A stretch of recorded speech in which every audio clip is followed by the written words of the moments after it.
Bigo ang kauna-unahang transgender na nakasali sa isang Miss Universe pageant na may uwi ang corona. Pero ang Ladlad party list, proud pa rin daw sa narating niya. Patricia Mangune, ikwento mo.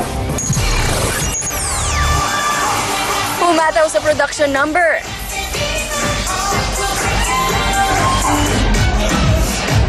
At sexing-sexing rumampa sa kanyang swimsuit si Jenna Talakova.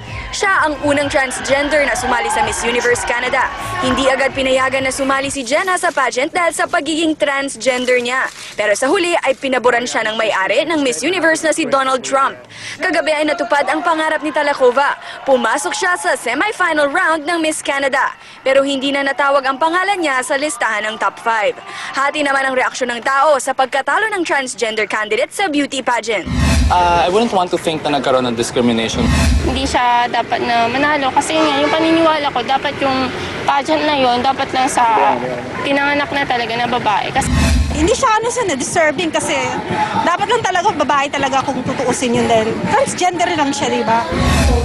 Proud naman ang Ladlad party list kahit talo si Talakova. Patas raw kasi na tinanggap si Talakova sa kompetisyon. Sa hanay namin, nasasayangan kami na hindi niya nakuha yung corona. Patricia Mangune, News 5. Married na po ang status ng Facebook founder na si Mark Zuckerberg. Ikinasal po kahapon si Zuckerberg sa girlfriend niya for 9 years na si Priscilla Chan. Ginawa ang seremonya sa bahay ni Zuckerberg sa Palo Alto, California. Wala pa sa 100 ang bisita. Noong unang araw ay nakala pa ng mga guests na graduation party lang ang dadaluhan nila. Noong isang linggo lang kasi nagtapos ang bride sa medical school. Nagulat na lang daw sila na kasal na pala ang pinuntahan nila.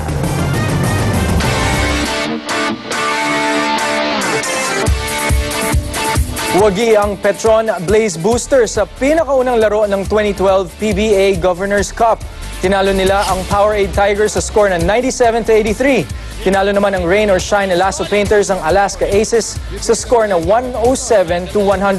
Unang araw pa lang ng liga pero kanya-kanyang pili na ang PBA fans ng teams na gusto nilang manalo. Sa survey na ginawa ng Interactive, nanguna ang BMEG Llamados na siya ring nag-champion sa katatapos lang na Commissioner's Cup.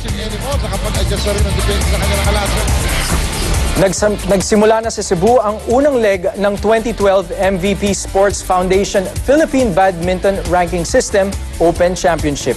Mahigit 300 badminton player mula sa iba't ibang badminton club sa Pilipinas ang maglalaban dito. Target nito ang magkaroon ng ranking system para malaman kung sino ang pinakamagagaling sa sport na ito.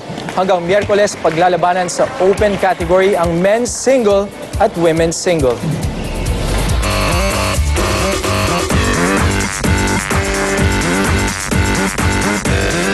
Bukas na ang unang gabi ng comeback concert sa bansa ng kontrobersyal na pop singer na si Lady Gaga. Pero ang mga bumabati ko sa singer, di pa rin nagpapaawat sa pagpoprotesta. Ikwento mo, Marian Alviar.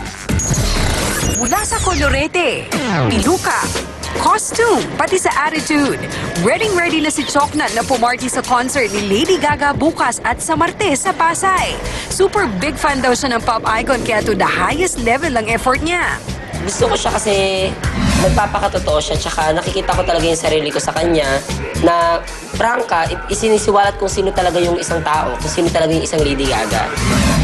Isa lang si Choknat sa milyong-milyong fans ni Lady Gaga na hindi na makapaghintay sa concert. Sold out na ang tickets para sa 2 gabi na show. Kaya naman todo-todo na rin ang paghahanda sa venue sa bagong arena ng Mall of Asia. Pero habang naghahanda ang lahat sa concert, ang mga religious group nagsindi ng kandila at nagdasal sa mismong tapat ng venue ng concert. Kahit bumuhos ang ulan, hindi sila natina. We are not against her as a person. Pero po yung kanyang profanity, yung obscene acts niya sa concert, yung vulgarity ng kanyang lingwahe, yung kanyang pagyurak sa pangalan ng aming Panginoon. We do not like that. Giit ng grupo, hanggang sa mismong concert bukas ay magbabantay sila. Sa Article 201 kasi ng Revised Penal Code, mahigpit na ipinagbabawal ang mga palabas na nakakabastos ng relihiyon. Mayroon itong parusang 6 hanggang 12 taong kulong o multang aabot sa 12,000 piso. Pati lokal na gobyerno ng Pasay magbabantay din. We will balance it out and we will play it by ear once we are there already. We will be in close contact with ipaglabag ang concert ay posibleng kansilahin na nila ang pangalawang araw nito. Marian Alviar, News 5. Kung mga celebrity naman ang tatanungin, art at hindi pagiging anti-Christ ang pinapakitang estilo ni Lady Gaga sa pagkanta. Laila Chicadora, ikwento mo. Lyrics at pagkakagawa pa lang ng music video na Judas ni Lady Gaga, kitang-kita na kung bakit marami ang nagsasabing anti-Christ ng pop singer.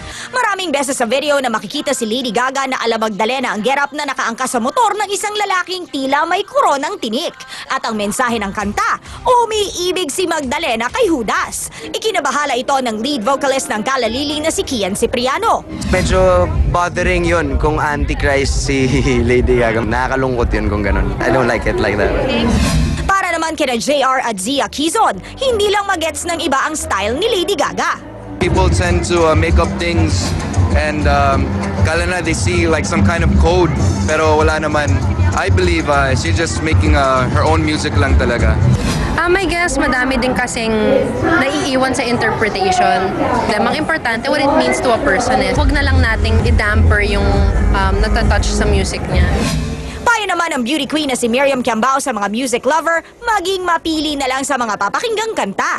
Mahirap na if you're exposed to too much, vulgarity, you're exposed to too much negativity. Siyempre, kung ano yung pinapasok mo sa tenga mo, yun din na pumapasok sa ulo mo and eventually sa katawan mo, sa puso mo.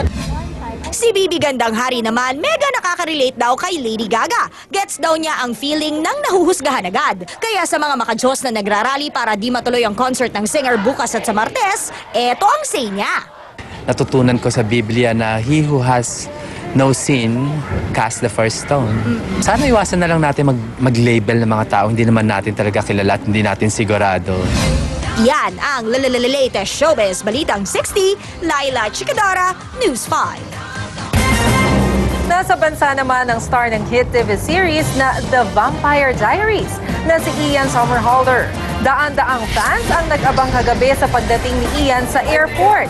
May bitbit pang banner at pictures ng kanilang idolo ang ilan. Game namang nakapagpicturan sa kanila ang Hollywood actor. Nasa bansa ngayon si Somerhalder para sa endorsement ng isang fashion brand. Puntahan ng mga foreigners dito, ng mga Amerikano. Pero ang Channel 5 pupunta naman sa US. Diba? So, for about 10 years, sa parang yan ang market na kino-cover ko. At ikaw, nandun ka rin for the longest time. Alam natin na lagi, Mike, tinatanong ng mga kababayan natin, kailan magkakaroon ng TV5. Ito na yan, Thomas. Oo. Siyempre, ang launching yan magkakaroon on May 26 sa launching LA. Na po sa LA at sa June 2 sa San Francisco. Mga market mo. Ang Real Time Big Time pupunta doon, diba? And siyempre, yung ilan sa ating mga news personalities. Yes, nauna na yung kapatid nating si Erwin. Si Erwin nandun na. At yung ating team na magko-cover naman ng American Idol ay papunta na doon. So, abangan niyo yung mga balitang yan. Hindi lang yung pagko-cover na yun, pati yung launching at grand launch ng Kapatid Network doon. Diba? So, pumunta na kayo doon sa mga stores na alam niyo na nagbebenta ng mga ticket o kaya ay makabalita kayo doon kung kailan talaga yung grand launch at kung makakapunta kayo. Lalo't weekend naman to next week. Okay? Okay, alright. At yan ang kalahating oras ng Maximum Balita. Mga balitang pundasyon, ang matalinong opinyon at konkretong solusyon. Saan man, kailan man, kapatid, higit sa balita, aksyon!